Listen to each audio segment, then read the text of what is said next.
Em Atos capítulo 9, versículo 1. Lá no The Way da semana retrasada, eu falei para a Pamela, até falei para os jovens que estavam lá, que eu ia trazer uma mensagem chamada As Digitais de Deus. Só que não foi dessa vez ainda. Eu fiquei meio que olhando essa palavra e ela está guardada ali na prateleirinha do Espírito Santo.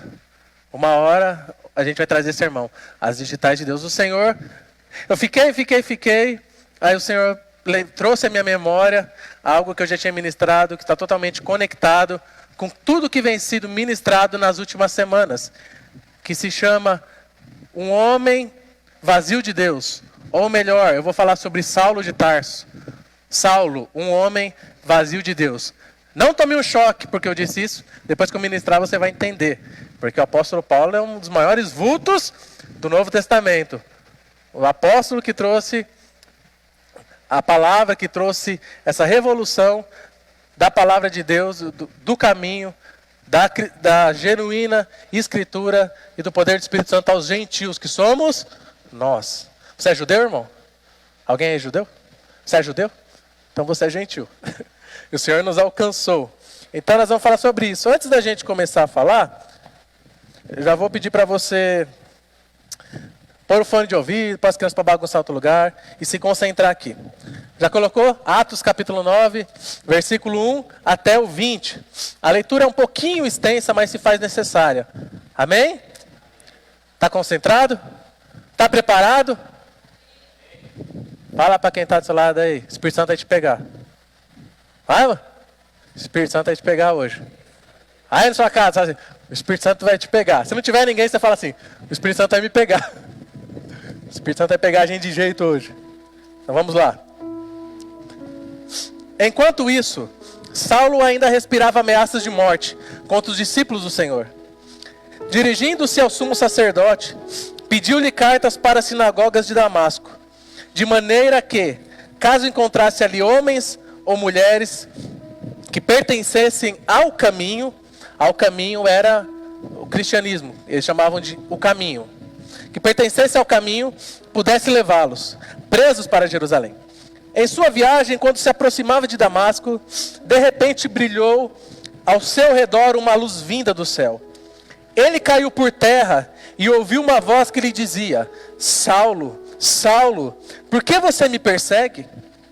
Saulo perguntou, quem és tu, Senhor? Ele respondeu, eu sou Jesus, a quem você persegue? Levante-se, entra na cidade. Alguém lhe dirá o que você deve fazer. Os homens que viajavam com Saulo pararam emudecidos. Ouviam a voz, mas não viam ninguém. Saulo levantou-se do chão e, abrindo os olhos, não conseguia ver nada.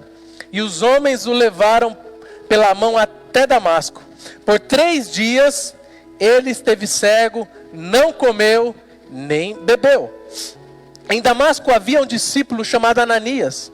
O Senhor chamou-o numa visão e disse, Ananias, eis-me aqui, Senhor, respondeu ele. O Senhor lhe disse, vá à casa de Judas, na rua chamada direita, e pergunte por um homem de Tarso, chamado Saulo. Está orando. Numa visão viu um homem chamado Ananias chegar e impor-lhe as mãos para que ele voltasse a ver. Respondeu Ananias, Senhor, tenho ouvido muita coisa a respeito desse homem e de todo o mal que ele tem feito aos teus santos em Jerusalém. Ele chegou aqui com autorização dos chefes dos sacerdotes para prender todos os que invocam teu nome. Mas o Senhor disse a Ananias, vá. Este homem é meu instrumento escolhido para levar o meu nome perante os gentios e seus reis e perante o povo de Israel. Mostrarei a ele o quanto deve sofrer pelo meu nome. Então Ananias foi, entrou na casa, pôs as mãos sobre Saulo e disse: irmão Saulo, o Senhor Jesus, que lhe apareceu no caminho por onde você vinha, enviou-me para que você volte a ver e seja cheio do Espírito Santo. Imediatamente, algo como escamas caiu dos olhos de Saulo, e ele passou a ver novamente. Levantando-se, foi batizado, e depois de comer, recuperou as forças. Até aqui. Amém? Cadê o versículo 20? Acho que é até aqui mesmo. Cadê o 20? Pôs o 20 aí para ver se é até aqui.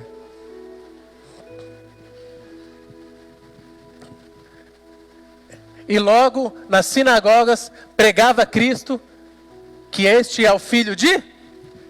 Eu não sei o que aconteceu aqui, mal 20. Ah, está aqui. Aleluia. Está aqui. Amém, irmãos? A palavra é um pouco extensa, mas eu vou falar algo maravilhoso para o seu coração. Deixa eu só recapitular alguns versículos que nós lemos. Primeiro aqui, ele fala daqueles que pertencem ao caminho, ao evangelho, para nós hoje, ao cristianismo. No versículo 15, está escrito assim: mas Senhor disse a Ananias, vá, este homem é meu instrumento escolhido, para levar o meu nome perante os gentios e seus reis, e perante o povo de Israel. Mostrarei a ele o quanto deve sofrer pelo meu nome. Feche seus olhos. Papai, obrigado pela leitura da sua palavra. Eu te peço agora, Espírito de Deus, Espírito Santo, fale conosco que estamos aqui. Alcance, Senhor, os teus filhos através dessa imagem, através desse áudio. Que seja muito mais que uma ministração. Que na hora que eles começarem a assistir essa palavra, eles não saiam dessa conexão ou desliguem, mas que o Senhor possa, de alguma forma, falar ao coração deles. Eles sejam tocados por Ti. É o que eu te peço nessa noite, com muita humildade, Senhor. Apenas me use como um instrumento nas Tuas mãos. Em nome de Jesus. Amém. Vocês viram que interessante? A leitura por si só é maravilhosa. Eu poderia aqui fazer uma exposição apenas, de versículo por versículo, fazendo uma exposição, e já seria maravilhoso. Esse dia eu estava lendo essa passagem, que eu tenho a Bíblia, aquela Bíblia devocional McCheyne, é top das galáxias. Aí você vai passando, eu estava lendo no meu horário de almoço. O que você faz no horário de almoço, irmão? Eu vou falar que dá vontade de ficar vendo os gols do futebol. Mas eu me disciplinei. Eu falei, eu vou almoçar e vou ler a palavra todo dia na hora do almoço. Aí depois que eu leio a palavra, aí eu vejo os gols.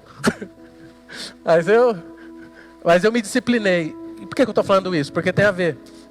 E eu tinha lido essa semana passada, Atos 9. E quando eu estava lendo, mas estava queimando o meu coração. Porque você vai lendo devagarzinho, você vai vendo que Saulo saiu naquele caminho para Damasco, do jeito que o Senhor fez com ele. E depois, daquele dia em diante, a vida dele mudou. E o que isso tem a ver? Vocês viram o banner que eu postei sobre essa mensagem? É uma figura muito conhecida, tem várias frases, muitas pessoas já mandaram, mas é exatamente um homem. A figura seria um homem sentado num banco, e ali está toda a estrutura dele, o contorno dos pés, das mãos, da cabeça. Só que dentro dele existe um vazio, a representação de um vazio. Isso mexeu muito com o meu coração. Um homem vazio de Deus. Uma pessoa que, se fosse de verdade, não teria aquele buraco. Ela teria aqui, ó, o peito, o peitoral, os órgãos internos, mas a alma estaria daquele jeito, um buraco, totalmente vazia. E quem era Saulo? Eu já disse, Saulo, assim chamado depois de Paulo por alguns, o nome dele não mudou, mas alguns passaram a chamar ele de Paulo, que foi um dos maiores apóstolos, que você vê que escreveu a metade do Novo Testamento. Eu posso dizer que esse homem, antes desse encontro com Jesus, antes desse encontro lá em Damasco, ele era um homem vazio de Deus. E olha de que interessante, eu vou falar agora algumas coisas sobre quem era Saulo. E toda vez que eu falar quem era Saulo aqui, com essas qualidades, com essas atribuições, você comece a pensar, trazendo isso para você, trazendo isso para a igreja, no nosso contexto de hoje, trazendo para as nossas vidas. Se eu parecia com Saulo, ou se eu pareço com Saulo, ou se eu pareci com Saulo até o momento de encontrar com Jesus. Quem era Saulo? Saulo era um homem religioso. Lá em Atos capítulo 23, versículo 6, diz o seguinte: então Paulo, sabendo que alguns deles eram saduceus e outros fariseus, ele bradou no sinédrio. Paulo estava lá no meio do sinédrio, ele bradou: irmãos, eu sou fariseu, filho de fariseu, estou sendo julgado por causa da minha esperança na ressurreição dos mortos. Para vocês que não sabem, fariseu era a classe mais religiosa que tinha na época. A gente podia dizer que eram os beatos, eram aqueles mais religiosos, os que falavam que cumpriam a lei, a escritura, a Torá, de capa a capa. Eles eram os mais religiosos, aqueles que você olhava na rua, você falava: não, esse daí, esse tem parte com Deus. Olha que roupa, olha os filactérios, os negocinhos da roupa, olha a postura dele, olha como eles oram bonito. Então esses eram os fariseus. Então aqui nesse contexto desse versículo, Paulo chegou no meio do sinédrio, ó, ventilador, aleluia, pode deixar. Paulo chegou no sinédrio e falou: eu sou fariseu, filho de fariseu, ou seja, eu sou de raça, irmão. Aqui, ó, puxa aqui para você ver, eu sou de raça, eu sou filho de fariseu. Tá achando que eu sou qualquer coisa? Sou filho aqui, ó, é como se fosse uma família rica. Sou filho de fulano, neto de Beltrano, irmão de Ciclano. Olhei pro Guigor e lembrei do negócio. Sou filho de não sei quem, neto de não sei quem. Carrega um nome, um legado. Esse era Paulo. Então Paulo era um homem extremamente religioso. O que é alguém religioso? Tenta cumprir profundamente o que está na palavra, profundamente os mandamentos bíblicos. Isso é ruim? Responda para mim, é errado ser religioso? De certo modo, não. Pelo contrário, Paulo, essa questão da religiosidade, ele ainda fala que era um zelo extremo que ele tinha de não desagradar a Deus. Ele era um homem religioso. Mas, vamos lá, vamos prosseguir. Paulo era um homem instruído. Eu vou chamar ele de Paulo, tá? Aqui é Saulo de Tarso, mas eu vou chamar de Paulo, senão eu vou ficar Paulo, Saulo, vocês vão achar que é outra pessoa. E a gente chama ele de Paulo. Beleza? Paulo era um homem instruído. Ele falava assim: eu sou judeu, lá em Atos 22:3, ó. Sou judeu, nascido em Tarso, da Sicília, mas criado nessa cidade. Fui instruído rigorosamente por Gamaliel, na lei de nossos antepassados, sendo tão zeloso por Deus, quanto qualquer de vocês hoje. Paulo diz o seguinte: se eu fosse traduzir para nós, além de ser fariseu, eu fui instruído, eu estudei na melhor escola. Se fosse hoje, falar assim: eu estudei na melhor faculdade do mundo. Naquela época a gente podia dizer: do mundo aonde que é hoje? Estados Unidos? Não sei. Mas ele falou assim: eu estudei com Gamaliel. Gamaliel era o professor top das galáxias. Então Paulo falou: eu sou uma pessoa instruída. Vamos continuar. Paulo, quando ele era criança, ele era inofensivo e estudioso. Esse é o panorama que nós vemos de Paulo. Sabe aquelas crianças estudiosas, inofensivas e, sabe, que são um ótimo exemplo de filhos? Saulo era assim. Mas depois que cresceu, nós podemos ver que Paulo se tornou assassino. Como assim? Atos capítulo 7, versículo 58. Arrastaram-no para fora da cidade e começaram a apedrejá-lo. Está falando de Estevão. As testemunhas deixaram seus mantos aos pés de um jovem chamado Saulo. Ele consentiu com a morte de Estevão. Atos capítulo 8, versículo 1. E Saulo estava ali, consentindo na morte de Estevão. Naquela ocasião desencadeou-se uma grande perseguição contra a igreja em Jerusalém. Todos, exceto os apóstolos, foram dispersos pelas regiões da Judéia e de Samaria. Atos 8:3. Saulo, por sua vez, preste atenção, devastava a igreja, indo de casa em casa, arrastava homens e mulheres e os lançava na prisão. Então eu falei para vocês aqui, Paulo, um homem religioso, instruído, e em seguida eu falei para vocês aqui, ó, que se tornou um assassino, um perseguidor da igreja, consentiu com a morte de Estevão. A Bíblia diz aqui, ó, em Atos, capítulo 8, versículo 3, você pode ver o versículo. Ele devastava a igreja de Cristo. Mas que homem é esse, então? Como alguém religioso, alguém instruído, estava devastando a igreja de Cristo. Parece um paradoxo, parece incoerente. Nós vemos aqui, e já podemos dizer que você só começa a viver, ou só começa a fazer algo realmente certo, depois que você encontra Jesus Cristo. Até Paulo encontrar Jesus Cristo, ele achava que estava fazendo tudo certo. Mas nós descobrimos que ele não estava. Ele era um perseguidor da igreja. Saulo, depois de convertido, depois desse episódio, ele ainda ficou por um tempo na escola do Espírito, se assim podemos dizer. Ele se converteu lá, você leu comigo no texto, Ananias foi, pôs a mão nele. Aí então, agora Paulo se promoveu, agora é o apóstolo. Depois daquele episódio, ele passou por uma escolinha do Espírito Santo. Ele passou por alguns anos. Ele passou na Arábia, 3 anos na Arábia, e só em Atos 11 ele é chamado novamente para começar a pregar com Barnabé. Ele ficou 3 anos para aprender a orar, para aprender a escutar Deus e para aprender a ser humilde. Deixa eu te perguntar uma coisa, você é religioso? Você é um homem ou uma mulher igual Paulo? Cheio de conhecimento, estudou a melhor teologia, congrega na melhor igreja, congrega na IPRC, irmão. Uhul! Mas você persegue os seus irmãos dentro da igreja? Será que você está agradando a Deus mesmo? Será que você realmente teve um encontro com Jesus? Será que o Espírito Santo não está te falando, vai para a escola, vai para a minha escola lá, para você aprender a orar, aprender a ler a Bíblia, aprender a ter vida comigo, aprender a caminhar, aprender a se portar verdadeiramente como um cristão? Foi isso que aconteceu com Paulo. E eu vou definir 2 pontos com vocês. O primeiro é um homem sem o encontro com Deus. Assim era a vida de Paulo. Um homem que não tinha encontrado Deus. Um homem que achava que estava fazendo tudo certo. Só que não. Um homem religioso, cheio de suas convicções, cheio de suas doutrinas.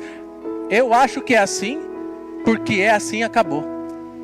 Digo de mim mesmo, eita, é assim que funciona, acabou. Cheio das suas convicções, assim era Paulo. A Bíblia não diz, mas eu imagino que depois que ele se converteu, que foi lá, Ananias orou com ele, abriu a visão dele, ele foi cheio de Espírito Santo, ele deve ter pensado. A Bíblia não diz, isso é uma conjectura minha. Ó, com o conhecimento que eu tenho, vixe, com a experiência que eu tenho, agora eu vou fumegar, agora que eu pego. Aí o Espírito Santo pegou e falou, vai para a Arábia lá, vai. Os apóstolos não querem receber você ainda. Vai aprender a ser humilde, vai aprender a orar, vai aprender a me escutar, vai aprender a ser obediente. Depois você volta e anuncia o meu nome. Paulo, ele tinha um aparente relacionamento com Deus. É como se nós hoje na igreja, como se nós tivéssemos muitos irmãos, eu e você, vamos me colocar no meio.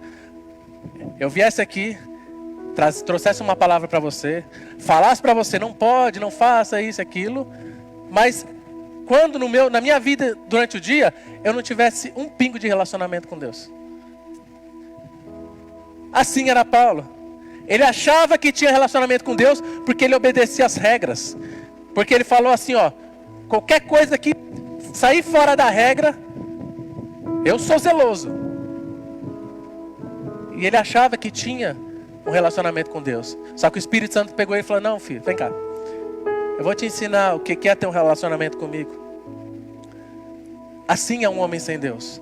Um homem é uma mulher que acha que são, que acha que conhecem, que acham que podem, que acham que porque congregam há tantos anos numa igreja, são melhores que os outros, ou sabem tudo que pode e não pode. Pastor, não, aquilo lá não pode. Irmão, não pode. Assim era Paulo. Alguém que julgava a todos, mas que não tinha relacionamento com Deus. Um homem orgulhoso, que se achava superior aos outros devido ao seu ensino e à linhagem de qual veio. É que nem eu falar assim, os outros acham que você é filho de pastor, você é neto de Deus. Não tem nada a ver, irmão. Pelo contrário, filho do pastor, só Jesus na vida. Eu sou filho de pastor, eu sei o que eu quero. Porque sua mãe ficou tantos anos na igreja, porque sua mãe fundou o círculo de oração, porque seu pai ajudou na obra, porque isso, porque aquilo. Irmão, não tem nada a ver. Não importa a linhagem que você veio. Não importa você se achar orgulhoso, se achar superior aos outros. O que importa de verdade é o seu coração para Deus. Porque aqui dentro Ele sabe o que se passa. Ele sabe quem é você quando você está sozinho com seus pensamentos. Ele sabe quem é você quando você olha para um irmão e aqui dentro você fala assim: miserável. Lembra? Quem subiu ao templo? O fariseu e o... E o escriba, não sei se foi escriba, não, foi o fariseu e o cobrador de impostos, não quero. Quem subiu no templo lá, fugiu, foi embora. Que aí um orava, batendo no peito, e o outro falava: se eu sou um miserável, Deus, eu não tenho nem condição. E Jesus falou: quem saiu justificado foi esse daqui. Não foi o fariseu que orava bonito. Entendam uma coisa: uma pessoa que é orgulhosa não pode ser cheia de Deus. Não existe espaço na sua alma. O orgulho toma conta. Não tem como você ter o orgulho e aqui dentro você ter Deus, não. Se você é orgulhoso, você é o Deus de si mesmo. O seu Deus é você. E Paulo era assim, um homem orgulhoso. Um homem iludido. Achava que estava fazendo certo. Queria ser o líder dos fariseus. Ele queria ser o chefe. Ele queria ser o cara. Ele estava iludido. Publicano, obrigado, ponto. Era o fariseu e o publicano. Paulo era um homem de justiça própria. Queria fazer justiça própria em nome de Deus. Lembra aquela camisa que o Duda tem? O irmão apontando o dedinho assim com uma trave desse tamanho nos olhos, aqui assim, eu sei que eu não sei olho. Paulo era assim. Em nome de Deus, achando que estava fazendo justiça. O que a Bíblia diz sobre a nossa justiça própria? A nossa justiça para Deus é como trapo imundo, como trapo de imundícia. Aí, pastor, mas e se fizerem isso e aquilo para mim? Eu aprendi, está fresquinho. Vai reclamar na cruz. Vai falar assim: Jesus, o Senhor viu o que fizeram comigo. Eu não vou fazer nada. O Senhor que luta as minhas guerras. O Senhor que luta as minhas batalhas. O Senhor é quem cuida dos meus sentimentos. Eu não vou fazer nada. É difícil? É difícil, irmão. Nossa primeira atitude é querer fazer justiça própria. Eu vou picar o rodo. Nossa, passar na frente, você fica, cai. Não pode, irmão. Tá errado. Parece que vai explodir. Tem uns irmãos que parecem aquele bichinho lá do Divertidamente, aquela raiva. Sabe? A raivinha. Fala assim com o irmão. Sai um foguinho assim da cabeça. E Paulo era um homem assim, cheio de justiça própria. Achava que o que ele estava fazendo era o certo. Ele não fazia aquilo, Antônio, porque ele achava que era errado. Ele estava fazendo aquilo porque na cabeça dele, sem o conhecimento da verdade, sem conhecer Jesus, sem se encontrar com Jesus, ele achava que fazendo aquilo ele estava agradando a Deus. Mas ele era um pobre miserável, cego. Depois continuou sendo, ele falou assim, que eu continuo sendo miserável, mas eu sou rico com Deus. E ele achou que estava fazendo. E tem muita gente, muitos de nós hoje, querendo fazer justiça com as próprias mãos. Irmão, eu decidi, eu estou praticando isso. Falou mal de mim, eu não vou mais ficar chateado igual eu fiquei esses tempos. Eu vou entregar para Jesus, eu vou falar: Senhor,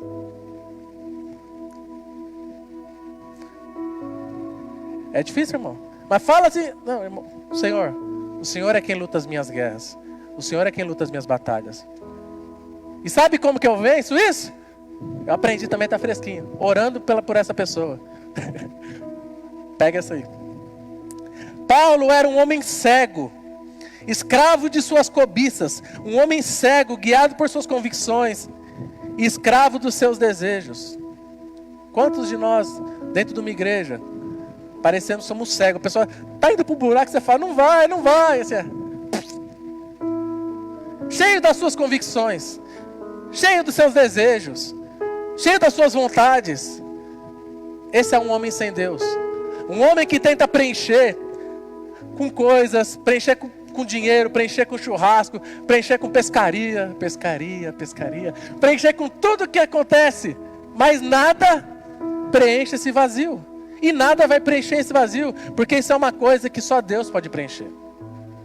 Se você for analisar isso cientificamente, sociologicamente, o homem sempre vai tentar preencher um vazio existencial que ele tem com alguma coisa. E vai criar um Deus para si mesmo.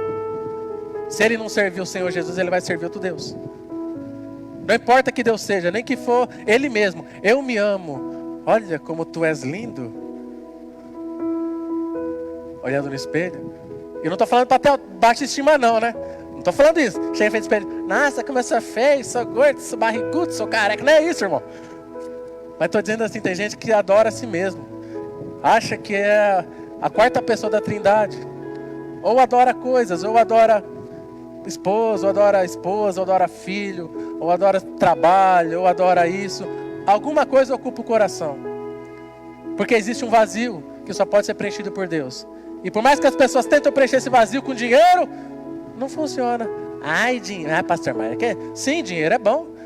Dinheiro é bom desde que você seja o chefe dele. Não ele fazer você escravo. Vou falar para vocês que dinheiro dá condição da gente ter uma vida agradável. Mas o dinheiro não pode ser o nosso foco, nem o nosso Deus, nem pelo que a gente vive. E sim, ele tem que ser o nosso servo. Vem cá, dinheiro. Vai servir minha esposa. Vai servir minha filha. Mas quando tem, né, irmão? Porque se fosse isso, pensa comigo. Vamos pensar. Por que muito rico se suicida? Eles têm dinheiro. Por que eles se suicidam? Eu não estou falando de um ou outro, não. Vê a estatística, vai pesquisar no Google. Quantas pessoas ricas já se mataram? Porque existe um vazio, um buraco na alma dessa pessoa que só pode ser preenchida por Deus. E Paulo tinha tudo isso, mas ele era um homem vazio. Mas eu não quero focar no que ele foi, e sim no que ele veio a ser nas mãos de Jesus. E sim no que você veio a ser nas mãos de Jesus. E sim no que você pode vir a ser quando tiver um encontro com Jesus. E a segunda coisa que eu quero falar com você: um homem que se encontrou com Jesus. Sabe o que é lindo naquele texto? Aquele homem que eu imagino com o peito estufado andando no cavalinho. É assim que peito estufado de cavalinho? Não sei. No monte do cavalo? Assim, ó. Que mandava nos outros. Ele viu uma luz e para onde que ele foi? Quando você encontra Jesus, para onde que você vai? Na primeira hora. Ei, ele foi pro chão, com a cara no chão. Foi para a cara no chão. Um homem entregue, um homem jogado ao chão. Jesus derrubou toda a fortaleza dele. Ele foi para o chão. E ele se rendeu, já estava cego. Ele falou: quem é, Senhor? Ei, Saulo, Saulo, por que me persegues? Eu sou Jesus. Sabe quem é alguém que encontra Jesus? Vai pensando aí se você já encontrou Jesus. Quando você tem um encontro com Jesus, Jesus quebra suas fortalezas e te lança no chão. E você reconhece quão miserável você é. Não miserável de, não é isso. Quão miserável é as suas possibilidades sem Deus. E ele fala assim, fala assim: Senhor, Saulo, Saulo, por que me persegues? E o que é tão maravilhoso é que naquele mesmo momento que ele se encontrou com Jesus, Jesus já falou: vai, faz isso, isso, isso. Quebrou suas fortalezas, quebrou suas convicções, quebrou a sua arrogância, quebrou o seu ego, e ele imediatamente obedeceu. Você já teve encontro com Jesus? Talvez você esteja no caminho para Damasco, e nessa noite, ou a hora que você assistir isso, Jesus vai derrubar você do cavalo, e você vai ter um encontro com Ele. Como era estar perdido, e como é ser achado. Romanos capítulo 5, versículo 20 e 21 diz o seguinte: a lei foi introduzida para que a transgressão fosse ressaltada, mas onde aumentou o pecado, transbordou a graça, a fim de que assim como o pecado reinou na morte, também a graça reine pela justiça, para conceder vida eterna mediante Jesus Cristo nosso Senhor. Como era ser perdido e agora ser achado. Uma nova história. Irmãos, 3 dias cego. Ele ficou 3 dias cego, em jejum. Irmão, quem é que... O encontro que ele teve com Jesus foi tão poderoso, mas foi tão impactante, que ele ficou 3 dias sem comer, em jejum. Eu acredito, a Bíblia não relata, mas que ele ficou em uma profunda análise do que era a vida dele. O que foi isso que aconteceu? Jesus chutou tudo meus castelinhos. O que aconteceu? 3 dias em jejum. O encontro profundo com Cristo. O início de uma nova história. Você já teve isso na sua vida? Um profundo encontro com Jesus. Onde você fica ali pensando: o que está acontecendo? O que aconteceu? Quem me derrubou do cavalo? Por quê? Aonde foi que eu errei? Aonde é que eu estou errando? Um homem que precisava de tratamento de seu caráter, do seu orgulho, da soberba. Como eu já disse, Saulo precisava passar pela escola do Espírito Santo. O seu conhecimento, o seu braço não o tornaria melhor do que os outros apóstolos. O Espírito Santo fez exatamente isso. Porque você é o mais instruído, porque você acha que você é o melhor, então você vai ter que o que mais vai se humilhar. Eu vou mostrar para você o quanto importa sofrer pelo meu nome. Ei, Paulo, eu vou te mostrar o quanto importa sofrer pelo meu nome.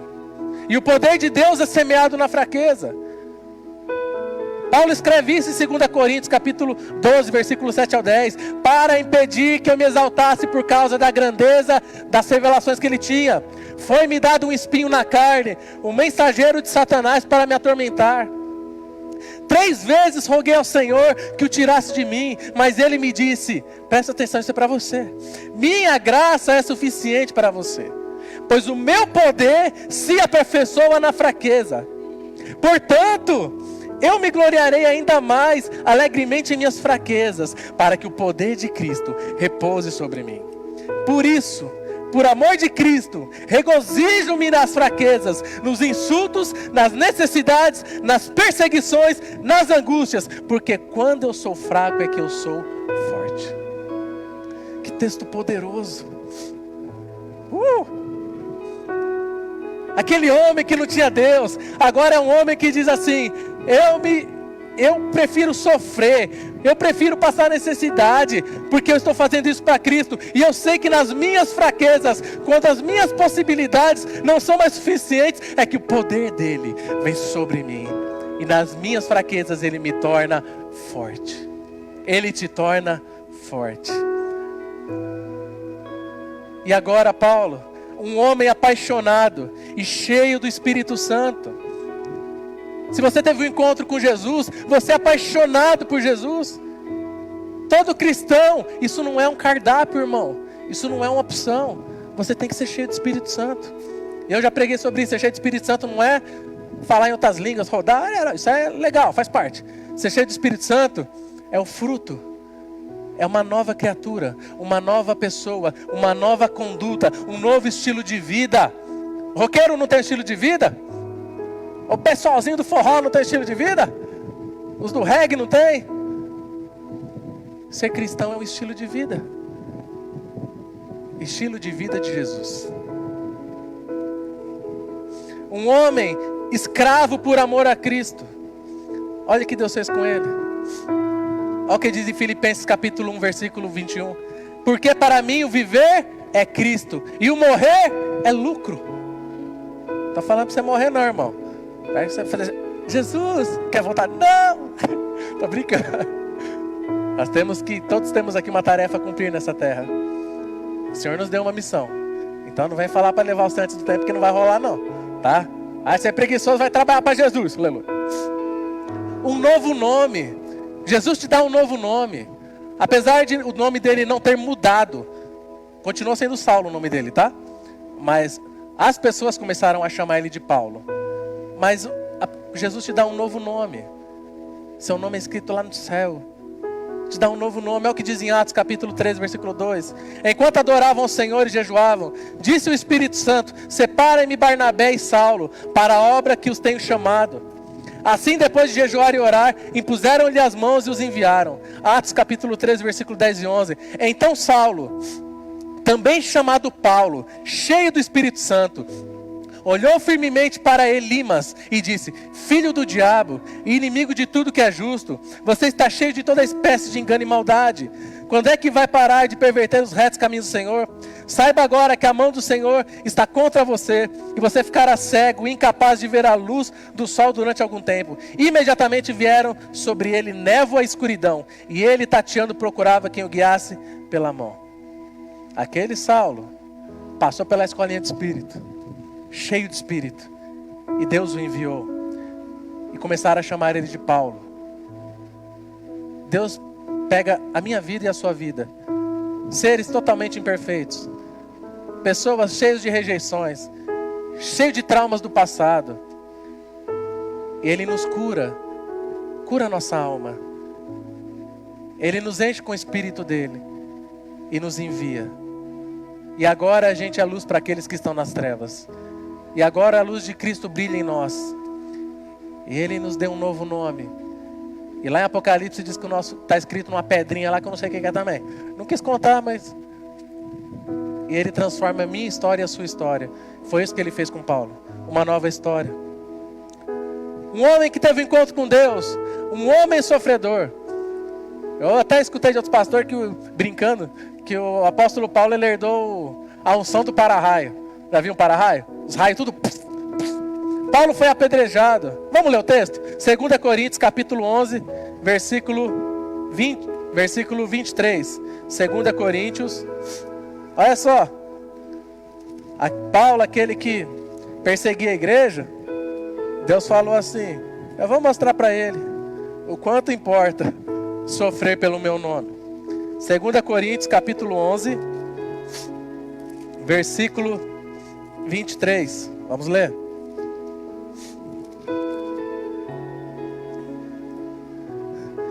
São eles servos de Cristo?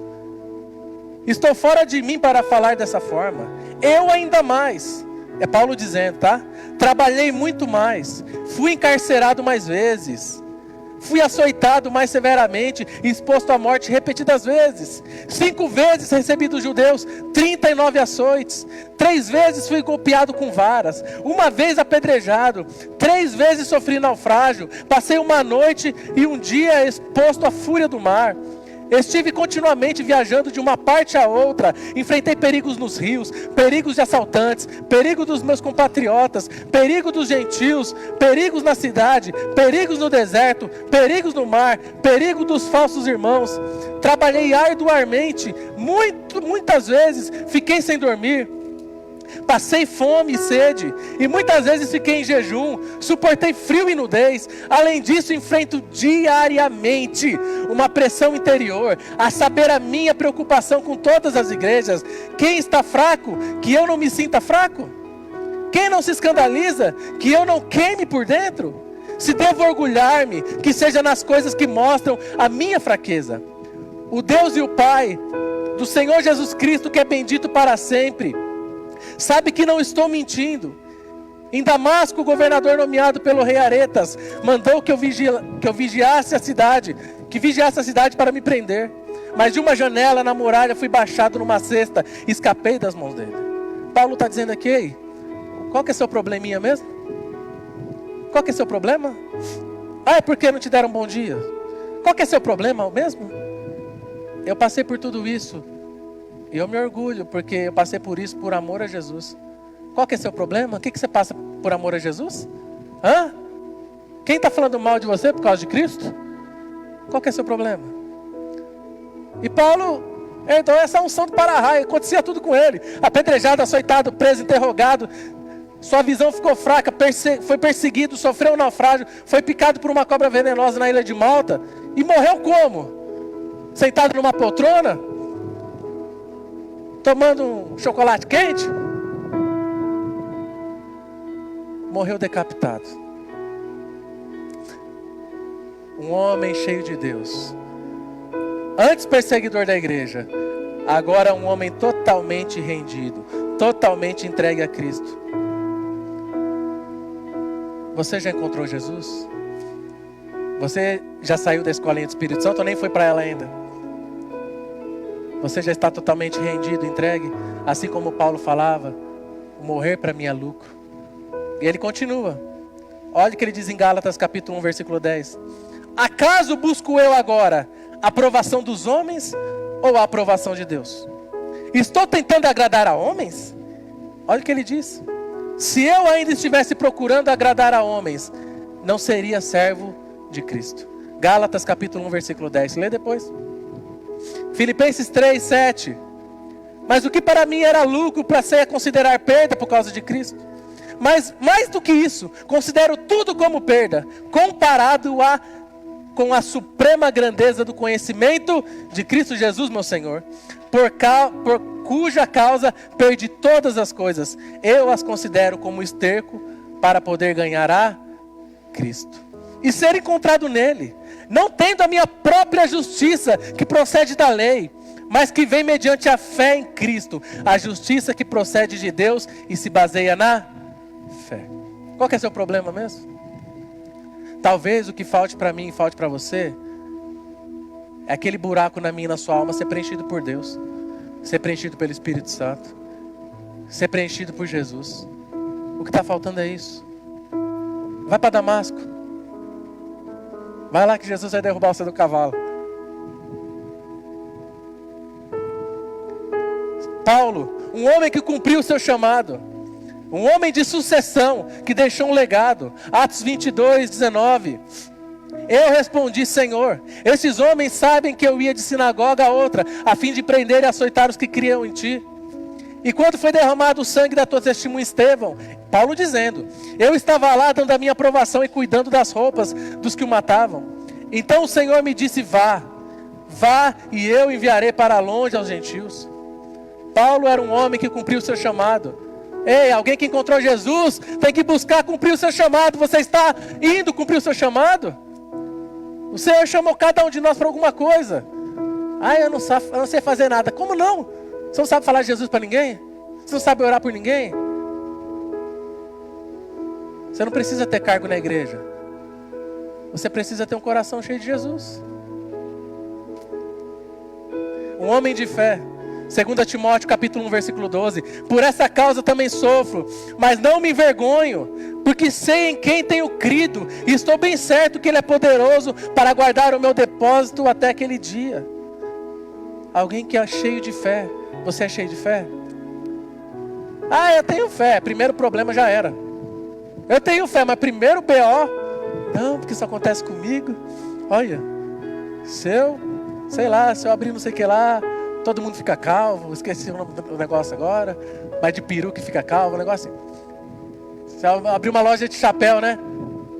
E todo mundo fica não sei como. Isso aí. Cadê o ponto? Ninguém me ajuda nessa hora. Mas a questão é, nós falamos que temos fé, mas no primeiro teste da nossa fé, a gente mostra que não tem fé. Vou perguntar de novo, você já teve encontro com Jesus? Mas eu estou na igreja, não estou falando nada a ver com a igreja, irmão. Saulo frequentava a sinagoga, ele ia no culto todo domingo. Fariseu de fariseu. Ele era de raça, frequentava a igreja toda vez. Vixe, tinha reunião no Sinédrio, ele estava lá. E o que adiantou? Ele estava na igreja. Ele estava lá buscando Deus, mas Deus não estava nele. Agora Deus está dentro de você. E aí?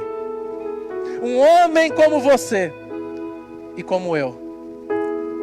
Você acha que você é justo? Você acha que você é melhor que seu irmão? Você acha que você pode julgá-lo em nome de Deus? Olha o que ele diz em Filipenses capítulo 2, versículo 3.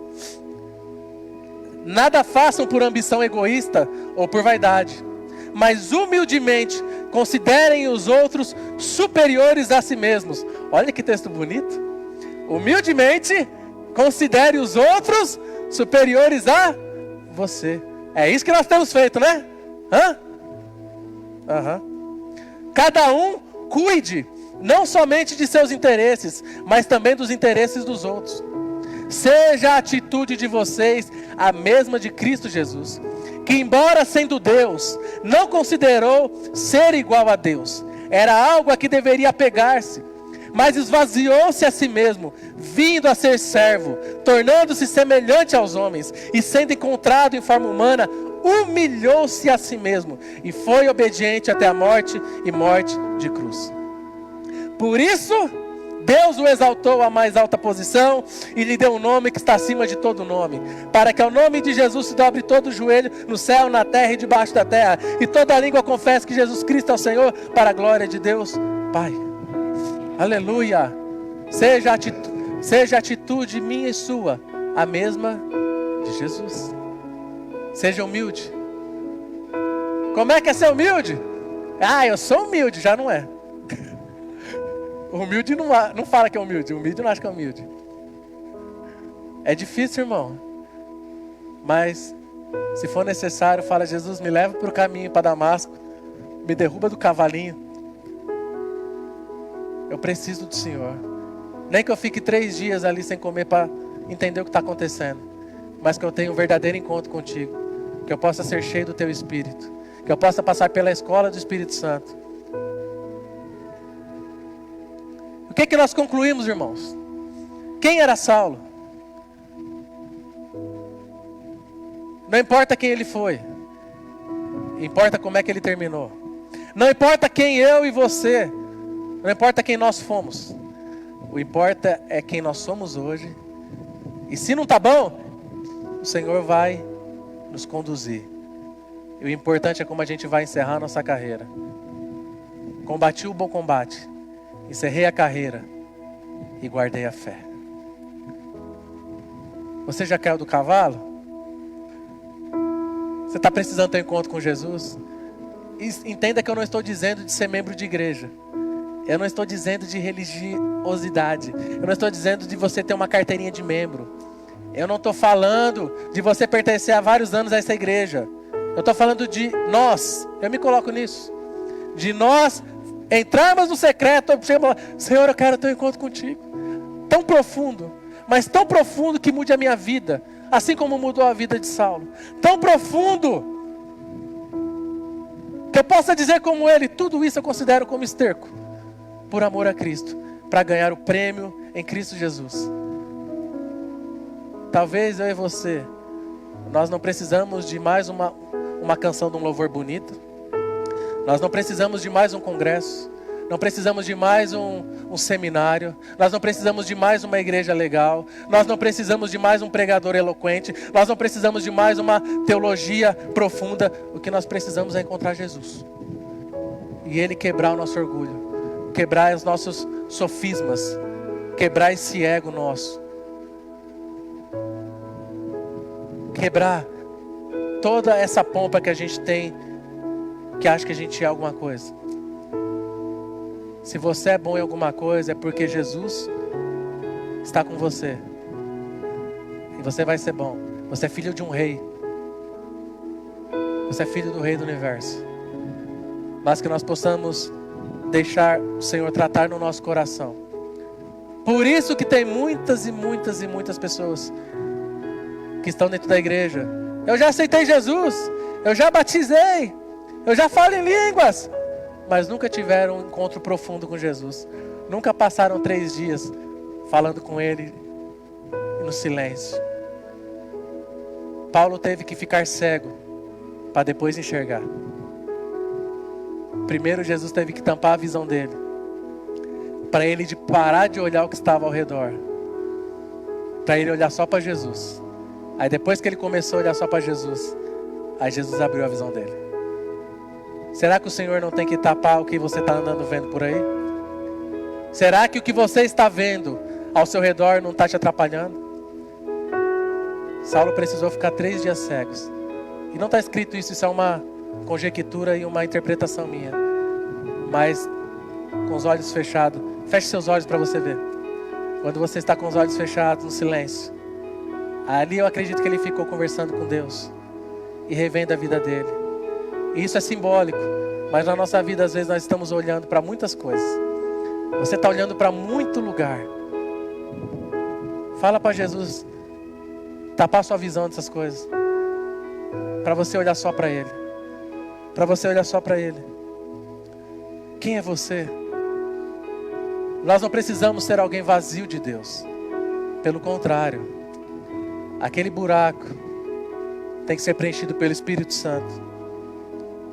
E eu te pergunto, você já teve um verdadeiro encontro com o Senhor? Você que está me assistindo, vai assistir depois. É hoje.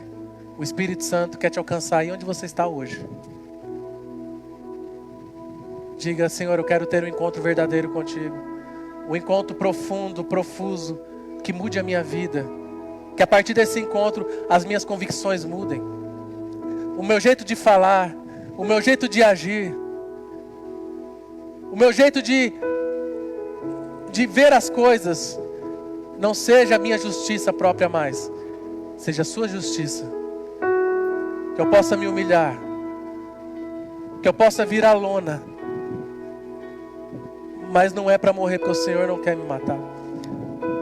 O Senhor quer me transformar. O Senhor quer tirar aquelas impurezas. O Senhor quer tirar aquele lixo de dentro da minha alma. Aí depois o Senhor vai abrir a minha visão. Eu vou ser cheio do Teu Espírito. E eu vou cumprir o Seu chamado. Ei, Saulo, Saulo, por que me persegues? Saulo, Saulo, por que me persegues? Que eu e você possamos começar a pensar nisso. Você pode ir embora hoje. Você pode que está assistindo. Você pode pensar nisso e pensando nisso hoje, amanhã. Mas se alguma coisa na sua vida faz muitos anos que não muda, é porque você precisa de um encontro profundo com Jesus. Fala para Ele aí: me derruba do cavalo. Me leva para o caminho para Damasco. E mande um Ananias na minha vida, para que eu possa ser cheio do Espírito Santo. Quantas pessoas Deus já colocou no seu caminho? Quantas pessoas já impuseram as mãos sobre você? Quantas pessoas já oraram por você? Acho que já chegou a hora da gente mudar de vida.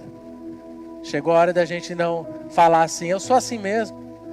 Eu cresci assim, eu sou assim. Minha família me ensinou assim. Não, não é do seu jeito, é do jeito de Jesus. Se você é bravo, Jesus amansa você. Se você é ansioso, Jesus te dá paciência. Se você não tem domínio, Jesus te dá domínio próprio. Se você tem ódio, Jesus te dá amor. Se você vive em meio à guerra, Jesus te traz a paz. É tudo isso que o Espírito Santo quer fazer com você e comigo. Amém? Pessoal do louvor, vem aqui. Eu pedi para eles cantarem a canção que nós ministramos no começo. Essa canção diz o seguinte: eu já tive muitos amores, mas o verdadeiro amor é só o Senhor. Assim como o Saulo achou que agradava a Deus, ele não agradava. Mas quando ele encontrou o verdadeiro amor da vida dele, que se chama Jesus, quando ele foi cheio do Espírito Santo, aí a vida dele mudou para sempre. E ele nunca mais quis ter nenhum outro amor. Nunca mais. Ele não quis ser mais nada. Paulo não buscou mais nada. Ele não buscava a fama. Ele não buscava os louros. Ele não buscava status. Ele não buscava ser reconhecido. Ele começou a buscar Jesus. E as demais coisas o Senhor acrescentou. Tenha um encontro verdadeiro com o Senhor nessa noite, nesse dia. Fale com Jesus. Talvez você encontrou o Senhor, mas você ainda está na escola do Espírito Santo. Está difícil. O Espírito Santo está moendo você. Está te ensinando a quebrar essa soberba, a matar, a pegar essa alma. Sim, não é matar a alma, mas pegar o sentimento da sua alma e falar assim: alma, cala a boca. Alma, se aquiete. Talvez você está na escola do Espírito Santo e vai demorar mais uns anos. Ou pode demorar uma semana. Vai depender de quanto você aprende. Simplesmente fale com Jesus. Espírito Santo, alcance cada um agora. Fale com Jesus.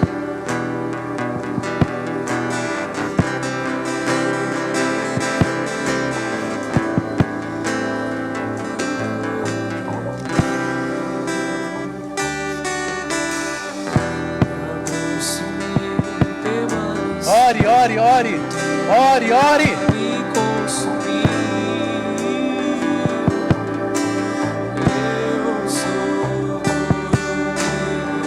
Pode orar do jeito que você quiser. Sentado, em pé, de joelho, deitado. Aí na sua casa. Vá para o quarto se precisar.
apaixone por Jesus. Se apaixone por Jesus. Que Ele seja o único amor da sua vida.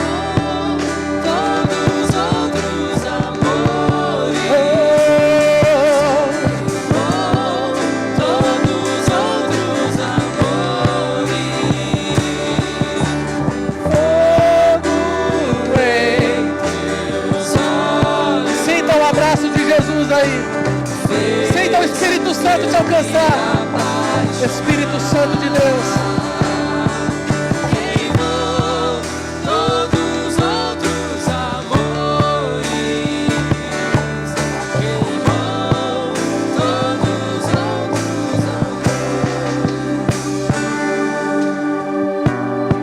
Espírito Santo alcance cada um deles agora.